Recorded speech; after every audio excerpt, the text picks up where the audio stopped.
Online share ട്രേഡിംഗിലൂടെ ഉയർന്ന ലാഭം വാഗ്ദാനം ചെയ്ത് 10 ലക്ഷം രൂപ തട്ടിയെടുത്ത കേസിൽ പ്രതിയെ പോലീസ് അറസ്റ്റ് ചെയ്തു.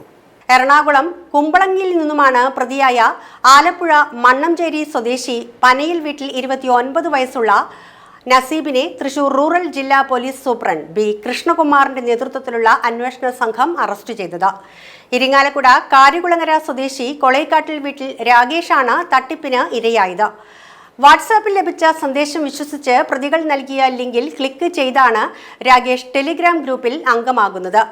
ഈ ഗ്രൂപ്പിലൂടെ ലഭിച്ച നിർദ്ദേശങ്ങൾ അനുസരിച്ച് വെബ്സൈറ്റ് ട്രേഡിംഗ് നടത്തിയ രാകേഷിൽ നിന്നും 2025 ജനുവരി 19നും 21നും ഇടയിൽ 10,01,780 രൂപയാണ് പ്രതികൾ കൈക്കലാക്കിയത്.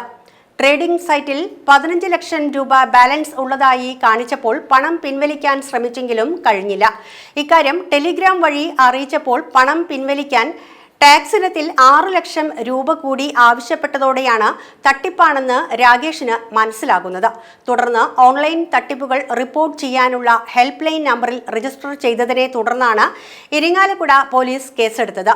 തട്ടിപ്പ് പണം കൈമാറ്റം ചെയ്യുന്നതിനായി സ്വന്തം ബാങ്ക് അക്കൗണ്ട് പ്രധാന പ്രതികൾക്ക് നൽകി 10,000 രൂപ കമ്മീഷൻ കൈപ്പറ്റി തട്ടിപ്പ് സംഘത്തിൽ ഉൾപ്പെട്ടതിനാണ് നസീബിനെ ഈ കേസിൽ പ്രതി ചേർത്തത്.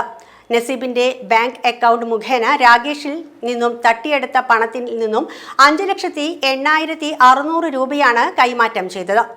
Irinjalakuda police station house officer Jinesh KJ, SI MA Muhammad Rashi, ASI KK Prakashan, senior civil police officer MS Sujith എന്നിവരാണ് പ്രതിയെ അറസ്റ്റ് ചെയ്ത പോലീസ് സംഘത്തിൽ ഉണ്ടായിരുന്നത്.